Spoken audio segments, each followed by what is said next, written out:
In this update, brake pipes and radius arms.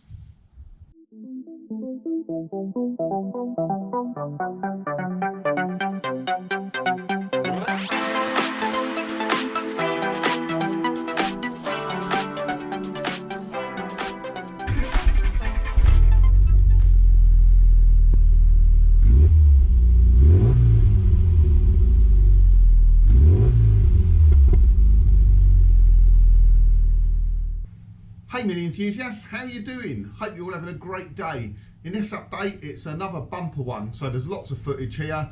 We're going to be painting these radius arms, getting them ready to go back in the car, doing all the brake pipes on the car, and so that should put us in the position where the only thing left to do is assemble the subframe and put it back in. Right, so we're literally cleaning up the very last bits now. I've got these radius arms just to clean up and paint, so I'm just going to use good old gunk in a pressure sprayer and a stiff brush to agitate it, and then we'll clean that off with some brake cleaner. But before I start, must remember to remove these rubbers, because the gunk it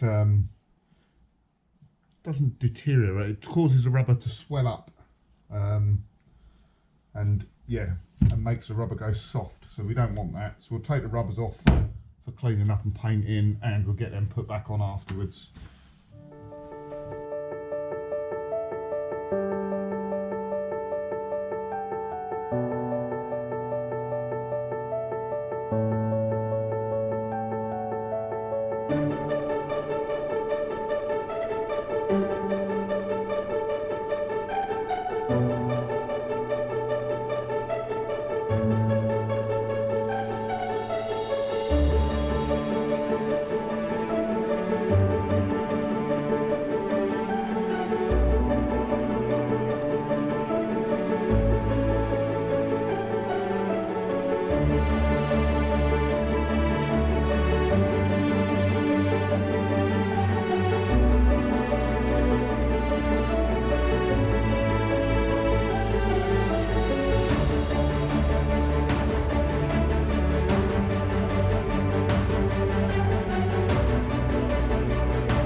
Right, there we go. So that's both radius arms degreased, cleaned off, gone over with a wire wheel, gone back to bare metal.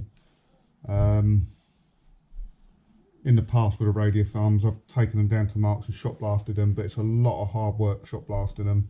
I think wire wheeling them like that, because they've not got a great deal of paint on, it comes off all right. And again, we're not going for a concourse finish here, it's just cleaning it up.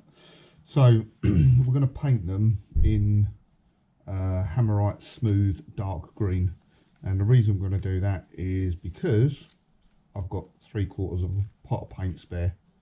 No other reason. So I might as well use it rather than going out and buying new stuff.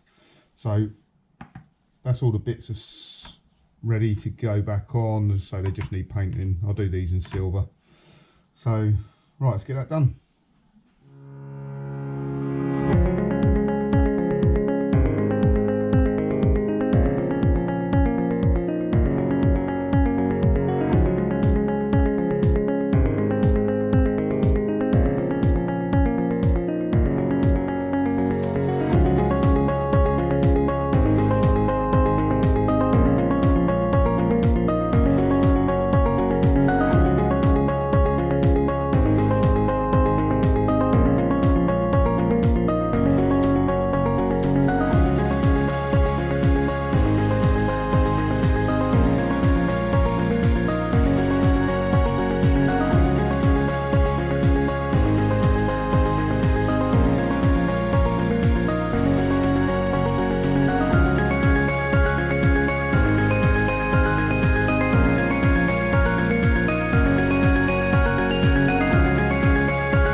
Right then, that's those radius arms done, and even if I do say so myself, wow, they look sexy, don't they? I'm sad, but no, they look good, A few hours work, cost barely nothing to do, because all I had to do was buy one extra bronze bush because I had some leftover kits, but in reality, with that tool, that would have just cost 20 quid to refurbish then. 2 new sets of pins. I've redone the Handbrake cable quadrants. Yeah, and they're ready to go back on. So they're looking great. One thing that bugs me from an engineering point of view with these Handbrake quadrants, because on my other minis, the pin that goes through to hold the quadrant in place, I've actually put the other way round. So I put in from the top, because my thinking is that's obviously larger than the diameter of the hole. It's got the spring washer on top. There's no way that can drop out. Whereas that way round, just with a split pin on there, if that split pin were to break, the only thing that's dropping, when that split pin breaks, then the pin can just drop out and wedge up down the bottom. Whereas the other way, it's impossible. But that's the way it's done from the factory, so that's the way it's going to go back together. Next job. So before we get to the kind of the Tetris bit where I lay everything out, because I've got bits everywhere for it at the moment, but it's pretty much ready to go back together. I'll probably fit it in this episode. I need to make up some brake pipes for the rear subframe, and then it is really just a case of reassembling it all. So bear with me, let me get the brake pipes.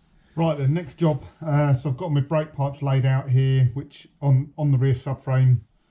So there's the 2 which go to the rear brake back plates from the radius arms. That is the offside brake pipe which goes from the three-way piece, T-piece to the offside, and then the near side, the longer one. So we're going to use, this is called Kunifer brake pipe. It's not pure copper, it's copper nickel alloy. So I think it's about 80 or 90% copper, 10% nickel. It's a little bit harder to bend than the pure copper pipe, but the reason we don't use pure copper is because pure copper work hardens, so you bend it backwards and forwards enough times and it just snaps. So of course, if you fit it anywhere on a car where there's likely to be vibration, it can work harden, crack, and you get brake fluid leak, which is not a good idea. So we're using Kunifer, which is Cupro nickel, I think they call it, a copper nickel. This is quite an easy job to do. Done it too many times to mention. It's quite easy to get wrong and make a mess, but you soon learn by your mistakes. Luckily, brake pipe's cheap, and when you're doing it off the car like this, you're only just wasting a bit of time. So we'll start with one of the easy brake pipes, which is one of the short ones. These brake pipes, to be honest, I can probably get away with these. I could probably stick them back on. In fact, that one's not corroded at all. Don't even know whether I'll replace that one. That would seem a bit of a waste of time replacing that, because that is still like new, so I don't think I'm going to bother. Let's give it a wipe over and a clean up. So on closer inspection, a couple of these are in really good nick, apart from the unions, so I'll probably just do them anyway, to be honest. There's a possibility that they can corrode inside if there's moisture there as well. But before I start, so I've not quite got the right equipment, so I've lost my pipe cutter somewhere, so I will be doing it in an unconventional way. First thing you want to do is make sure you get the right length of brake pipe. So typically the problem is it always gets cut too short, so you want to allow some space on the end, because obviously you're gonna press over the end to make the shape on the end of the pipe, so that's going to take up a bit, and you just want to allow a little bit, just for good measure, because it is so easy to cut it too short. The other thing you want to do is make sure that before you flare over the ends, that you get the unions back on, like the ends.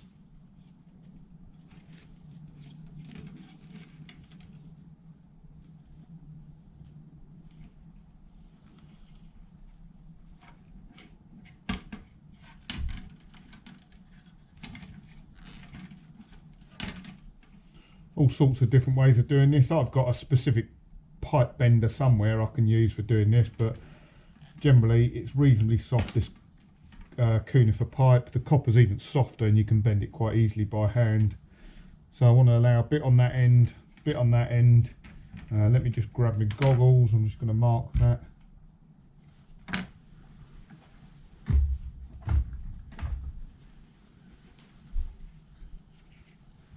Now you would ordinarily just use a pipe cutter to cut this, but I haven't got one at the moment, so I'm just going to use a mini grinder, a mini cutter.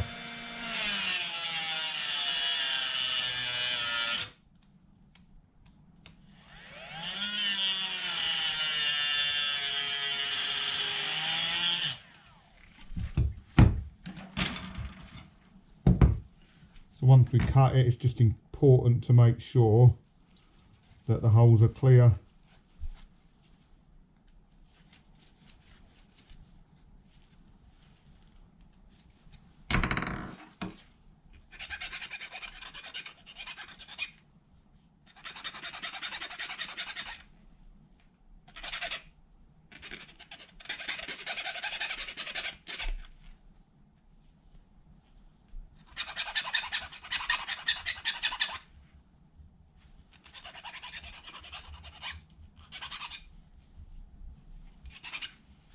Try and make the end as neat as possible. If you've got a hole cutter, it's a lot quicker and a lot easier, to be honest. But you want to make sure you get a clean end. And it's square as well.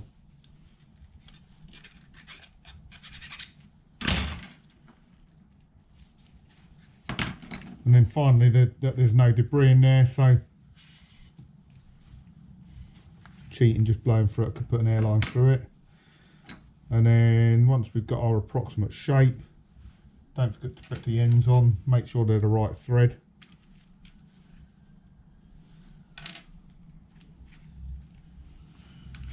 And there's two types of ends, so there's like a convex and a concave end. So if I show you here in close up, hopefully you can see that. That's concave, so it's beveled inwards, and then convex is like domed, beveled outwards. And if you can see the way they work, if you're connecting two pipes together, one side is convex, the other side is concave, so they actually fit together snugly like that. And then of course if you're joining two pipes, that makes a nice seal there. And obviously with the copper nickel being ever so slightly soft, when you press it together, it makes that quite a nice join. But yeah, can you see? So that's like a domed head, that's like convex, and they fit together. So you just got to make sure you put the right end on. And making the ends is very, very simple. So this first end we want to do is a domed end. You basically just insert it in to the right bit that fits. You allow a small amount to stick out the end. This kit is really cheap actually, about 10 quid on eBay. You can get some really expensive brake pipe making machines that they might give a slightly better end, but these are perfectly adequate. They work really well. I think you can go too cheap. I have seen some really cheap, you know, like 5 quid and whatever, and they're just, the metal's crap on them and they don't make nice ends. But the key to making a nice end is having it squared off, making sure you haven't got any burrs or anything on the end there, and inserting the right amount of tube through, or pipe. I've probably not quite got enough through on there. If you don't put enough through, obviously it won't dome it over enough. There we go, we'll go a little bit more.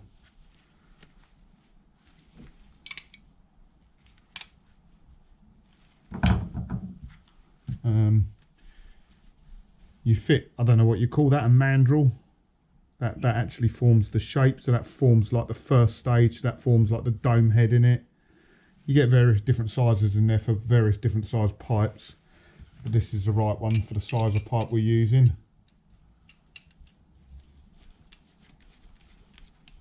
Couldn't be easier this. Make sure this is square, tighten it down.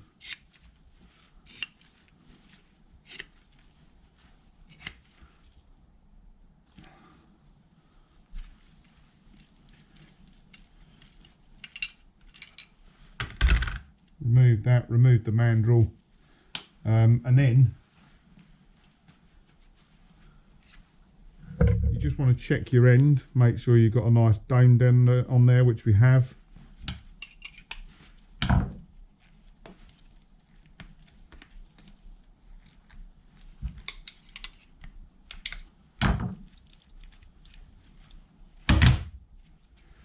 There we go, and that's our nice domed on the end on there. You can see it sits a bit proud of the brake pipe union at the moment. That's just obviously it will squash down as it compresses in. So that's one side done. Second side is very simple. So this is a concave end, so this end is domed inwards like that. Slightly different, so we start out exactly the same way as before, same amount poking through.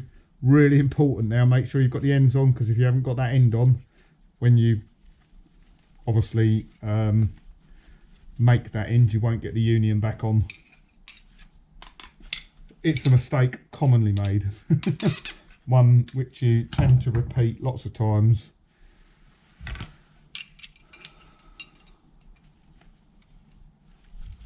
So back again, make sure it's all square.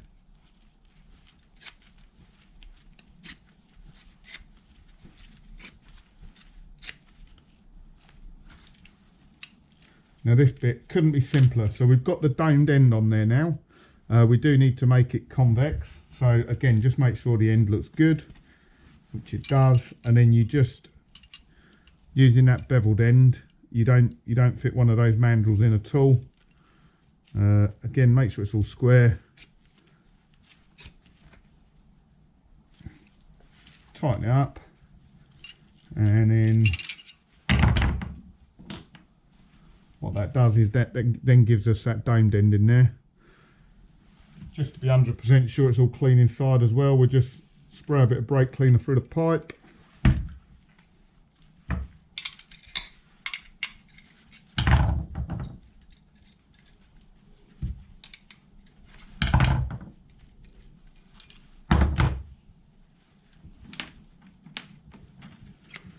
And there is our brake pipe all made. So providing those ends are good, they're square, you just inspect them, make sure they look good, good quality.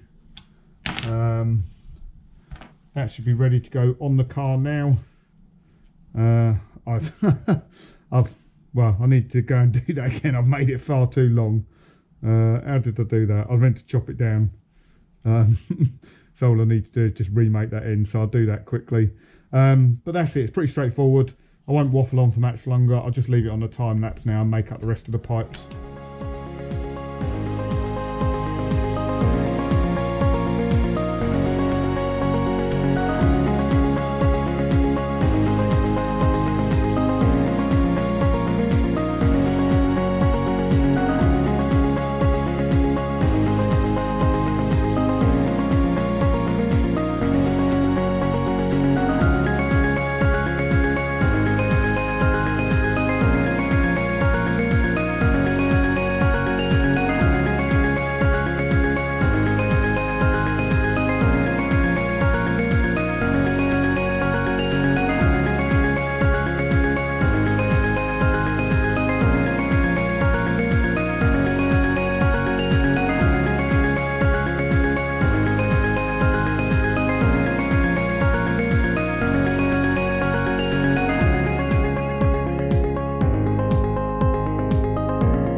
There we go, that didn't take long, probably half an hour, 25 minutes.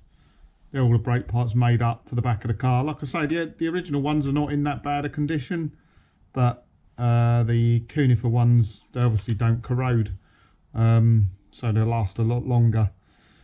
So managed to make them all pretty much same shape as before. Hopefully I haven't cut any too short. What I didn't show on film was I messed that one up twice before I made that one. Twice I forgot to put the ends on. But anyway, like I say, I've done hundreds of brake pipes in my lifetime. Amount of times I've forgotten to put the ends on, yeah, it's too many to count. You never seem to learn. But yeah, they're ready to go back on the car now, so I think that's it. I think that's ready for the subframe to get installed now. Right, so bit of a setback. This is part of the front to rear pipe as it goes over the top, of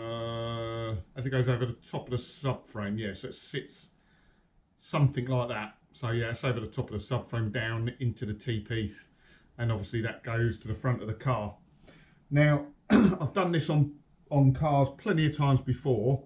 This is corroded up at the top here, and do you know what? Might be able to get away with it, but again, what's the point? I'm here, I might as well do it.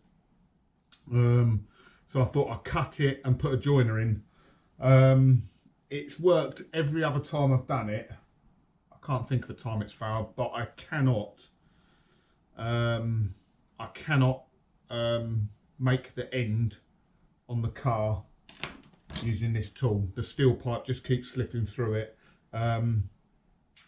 Yeah, I think the steel pipe must be a very slightly smaller diameter. Obviously it doesn't compress like the Kunifer does, so it doesn't grip it very well. So every time you tighten it up, it just pushes it through the back. I tried tightening these up really tight, but it just snapped the bolt in there. So unfortunately, I'm going to have to do the whole front to rear brake pipe from the compensator at the front, which is a little bit of a pain because I'm going to have to dismantle some of the front again. But we're in now, we're in this deep. What's the point in mucking around? So let's get a front to rear brake pipe put on it. Right, so I managed to get the old front to rear out okay. I had to chop it at the front because it sort of fits up the back of the subframe, so it's a little bit difficult to get out. So now I've got to try and get the new one in. Obviously I've left this on the reel at the moment because I'll get it fitted in up the front, reel it out all the way to the rear, leave myself some spare. But getting this, as you can see, it's a bit of an angle there, so it's got to go up behind the back of the subframe and up to the compensator. So bit of a struggle. I won't film this because it's underneath the car and it's fiddly and you won't see it. So back in the mo. Right, mini enthusiasts, I think that's it for this update. So we've got the subframe there ready to go back in, and we've got all these lovely parts all cleaned, refurbished, overhauled, painted, etc, etc, renewed, new bolts. That's it, that's the entire subframe. I don't think I've missed anything, but you never know. Brake pipes are done, front to rear brake pipes done on the car now.